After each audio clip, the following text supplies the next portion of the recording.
dando cuenta de lo que implica la partida de Francisco, y en todo caso, tomando su propio concepto, esta partida es un inicio también. Claro, este inicio tiene interrogantes que se plantean de cara al futuro. Le damos la bienvenida en este espacio especial de la periferia al doctor Juan Manuel Martínez Chas. Juan Manuel, ¿cómo estás? Gustavo Ramírez te saluda. Buenos días. Hola Gustavo, ¿cómo estás? Y bueno, gracias por llamar y por esta conmemoración especial. Bueno, es una semana de mucha reflexión, ¿no? En términos personales, uno se pregunta, y lo venimos hablando con distintos compañeros entrevistados, ¿qué tanto está aprehendido el pensamiento de Francisco, ¿no? Porque también asistimos a comparaciones en términos políticos donde se produce cierto reduccionismo de su pensamiento para quedar anclado en determinadas características ideológicas de las cuales precisamente Francisco intentaba salir todo el tiempo, ¿no?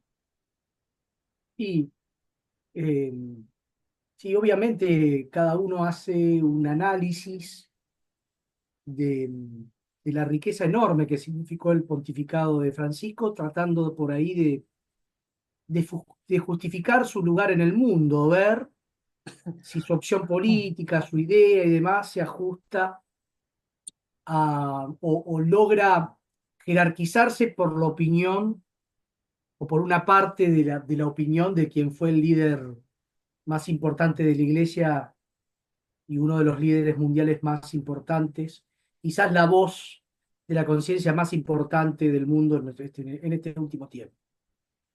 Eh, yo creo, Gustavo, que en realidad la mirada sobre Francisco, esa mirada que él utilizó, esa figura geométrica del poliedro, tiene una mirada que puede ser abordada de diferentes lugares. Digo, que puede ser aprendida con H o puede ser, digamos, tomada como ejemplo y como sustentación de una serie de pensamientos y de procesos que están dando los sectores sociales y populares en el mundo.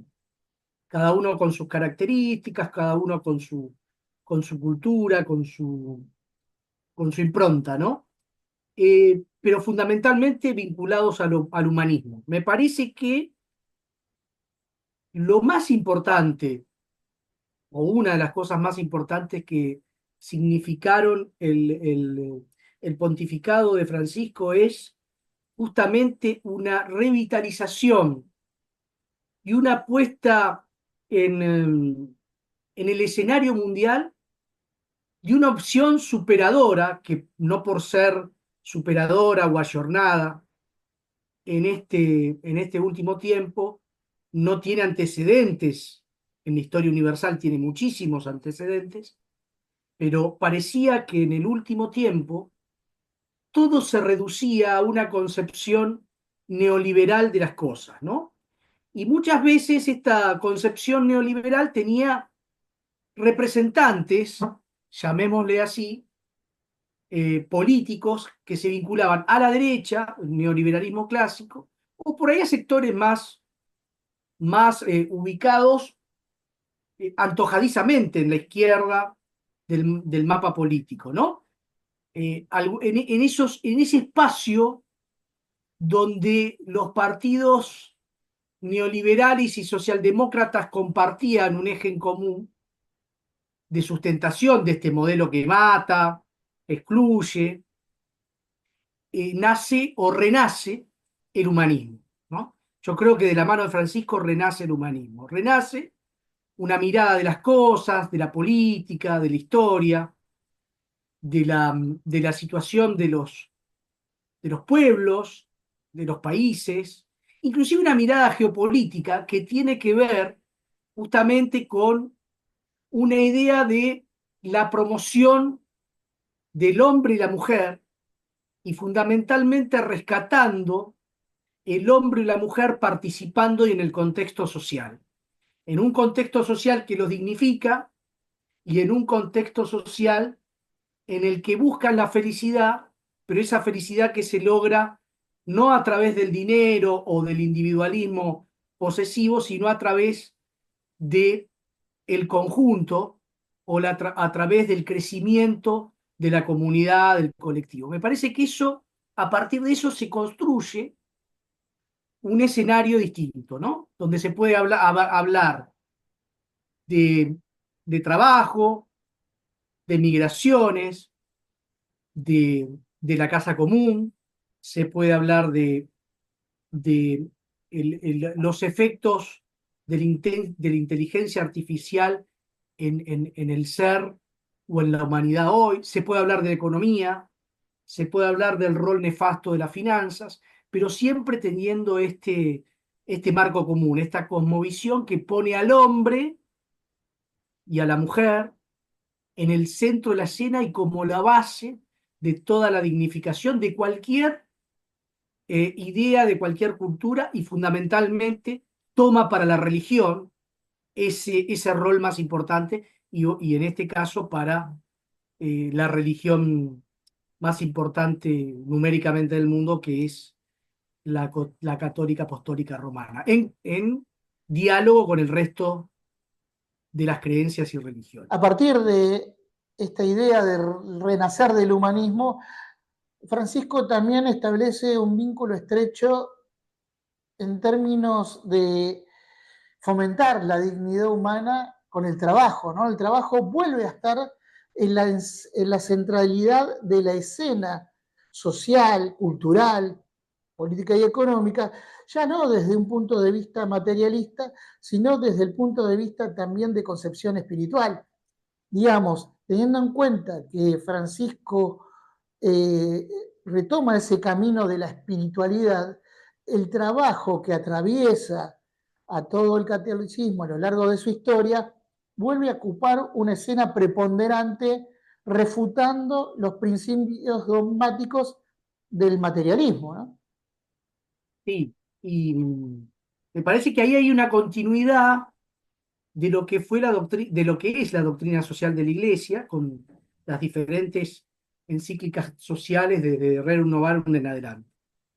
Pero lo que hace Francisco es poner en discusión justamente ese concepto espiritual que vos señalabas recién, y de dignificador, de armonizador de las sociedades y de la democracia, que significa el trabajo, abordando la nueva realidad del trabajo, ¿no? El trabajo también postindustrial, el trabajo que tiene que ver con los servicios comunitarios.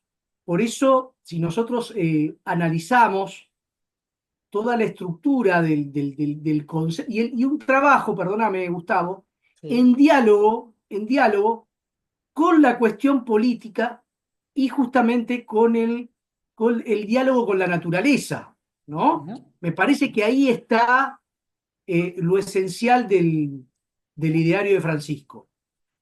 Pero Bueno, bien, además, sí, sí. sí, además, creo que lo que yo destaco es la reafirmación de algunos instrumentos, ¿no? Uh-huh.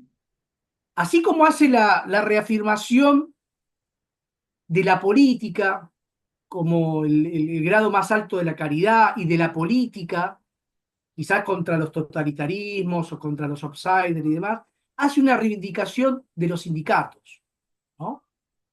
Obviamente, establece cuál es la tarea hoy del sindicato desde el punto de vista de la visión del pastor, de la visión del que ve eh, a todas sus abejas, de la ausencia del trabajo y demás, o de la transformación, establece cuál debe ser el rol para él, ¿no?, del sindicato. Por eso dice, es muy importante seguir trabajando murallas adentro, pero también empezar a mirar un mundo donde lo que pasa afuera, y ahí es el rol quizá que asigna como la otra parte o el aliado, que yo creo que conecta y que Argentina ha tenido una simbiosis muy importante en este último tiempo, en ese sentido, a los movimientos populares, a Claro. los trabajadores de la economía popular, de la economía social y solidaria, de los sectores informales, aquellos que necesitan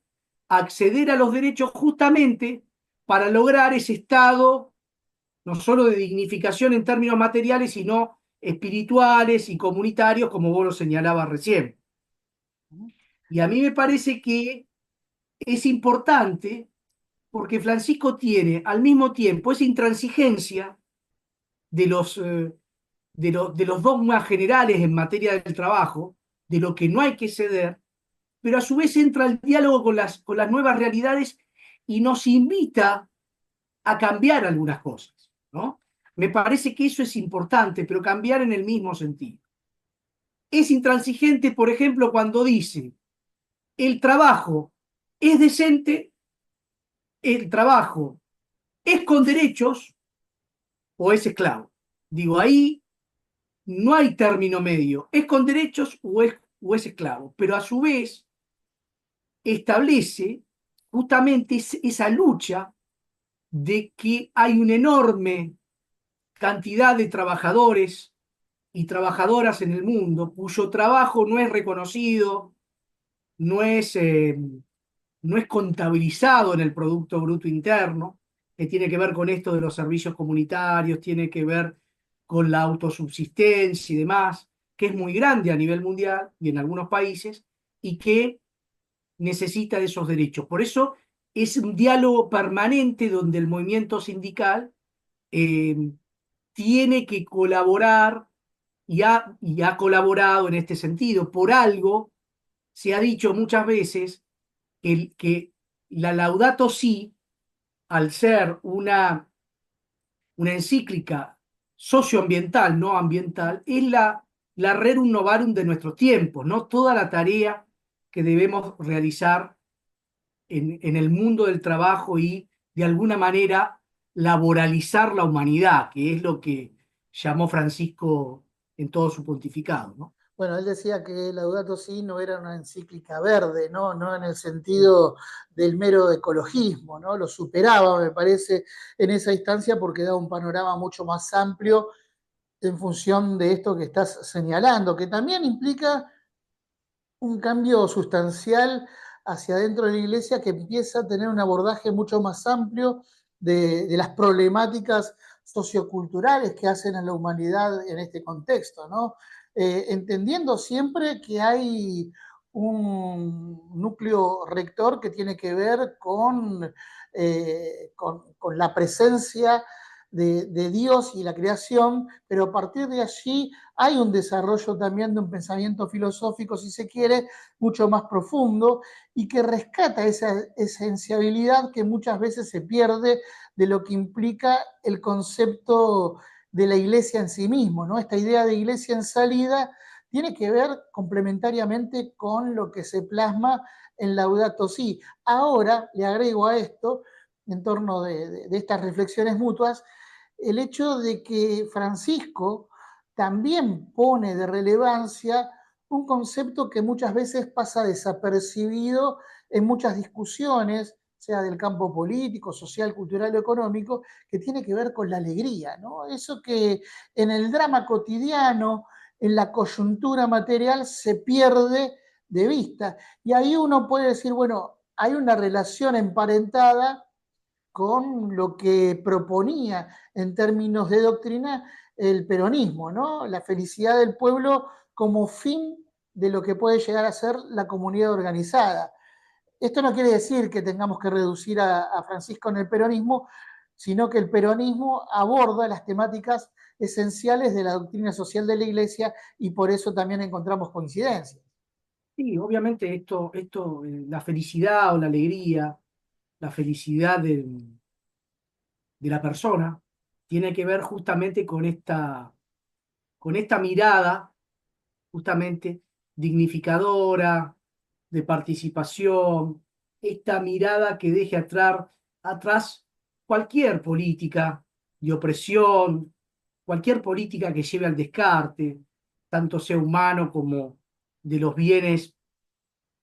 bienes que se necesitan para vivir, pero también de lo que constituye la esencia de la casa común. Y me parece que en ese sentido el aporte que ha hecho Francisco ha ido mucho más allá. Ujú, Es una cosmovisión eh, que rescata desde, te vuelvo a reiterar, desde la doctrina social de la Iglesia y desde la filosofía, yo la llamo humanista, pero por ahí podía tener otras denominaciones, lo mejor del pensamiento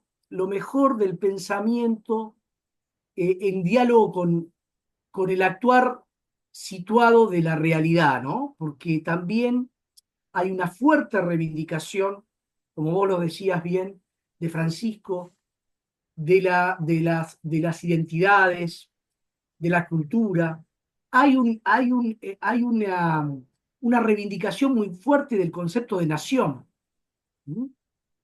Hay una mirada que debe hermanar al mundo en justamente el no a la guerra, el no a la opresión, justamente terminar con esta cultura del descarte, pero también reservar lugares para la comunidad y para la nación o la patria, como diríamos acá, en el gran pueblo de Dios. Fíjate que la palabra pueblo de Dios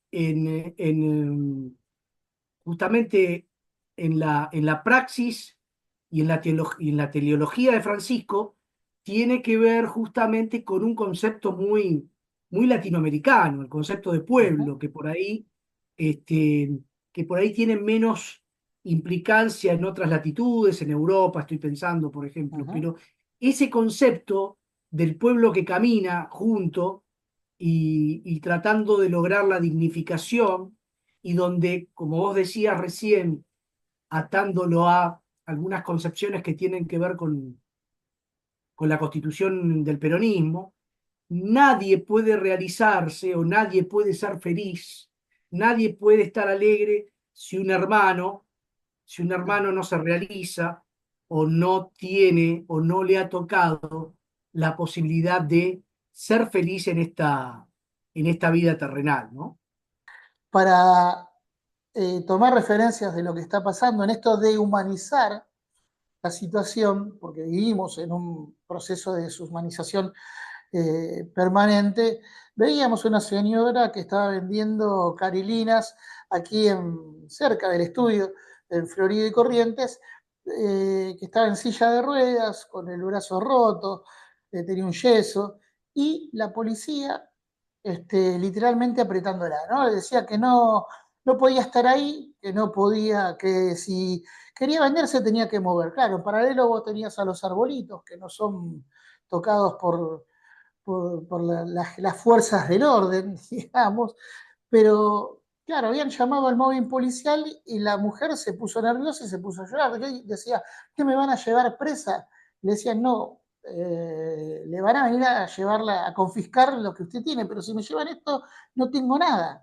Estamos hablando de carilinas, ¿no? A este grado, ¿por qué traigo esto? Porque es algo que se ve cotidianamente y cuando uno lo vio, pensó inmediatamente en esa caridad de la que habla Francisco, en eso de pensar en el otro permanentemente, ¿no?